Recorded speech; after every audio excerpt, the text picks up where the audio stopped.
তৈরি করব। তার জন্যে ভাতটাকে মিক্সির গ্রাইন্ডারে নিয়েছি, এটাকে পেস্ট করব। দেখো আমার এটা পেস্ট হয়ে গেছে, আমি যেটা পেস্ট করতে নিয়েছিলাম। দেখো এটার মধ্যে এবারে হাফ যা ভাত দিয়েছিলাম তার হাফ চালের গুঁড়ো দিলাম, হাফ বেসন দিলাম।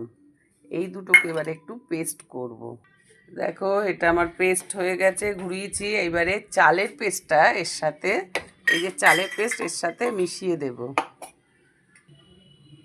এইটা দেখো এর মধ্যে এবারে দেব হলুদ, দেবো একটু হলুদ, দেবো হলুদটাকে মাখাবো। আর একটু লঙ্কা গুঁড়ো দিলাম, একটু নুন দিলাম, একটু জোয়ান দিলাম,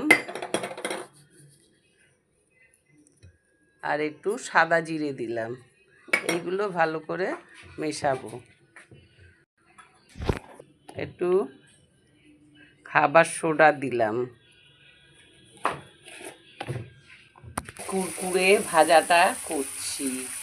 কি করে করছি দেখো, একটা প্যাকেটের মধ্যে এটাকে ভরেছি, ভরে এইভাবে তেলের মধ্যে দিচ্ছি। তেলটাকে কমিয়ে রেখেছি, একটু বেশি ভাজা হওয়ার পর তারপরে তেলটাকে একটু জোরে দিয়ে নেড়ে ছেড়ে তুলে নেব। তো এটা এখানে ভাজা হচ্ছে দেখো। আর এখানে আমরা ভেজে রেখেছি, এই যে এটা কাপড়ের ওপর কুরকুরে ভেজে রেখেছি। চায়ের সাথে খাও, খুব ভালো লাগবে। আমাদের বাড়ির নাতিবাবু তো আছে কুরকুরে ভাজা খাওয়ার মাস্টার, ও কিনে এনে খায়, কিন্তু ওকে আর কিনে এনে খেতে দেবো না, ওকে বানিয়ে খাওয়াবো বলেছি। ওই জন্য আর কিনছে না, ওই জন্যে ওর জন্যে আমরা কুরকুরে বানাচ্ছি। তোমরাও বাড়িতে এরকমভাবে কুরকুরে বানাও, দেখবে খুব ভালো খাবে বাড়ির লোকও। আর বাইরে তো কত রকম জিনিস দেয়, সেটা আর হবে না। তোমাদের কেমন লাগছে আমার এই কুরকুরে ভাজা? তোমরা আমাকে একটা লাইক, কমেন্টস, শেয়ার করো। আর যারা ইউটিউব থেকে দেখছো তারা একটু সাবস্ক্রাইব করে দিও আমার এই ভিডিওটা।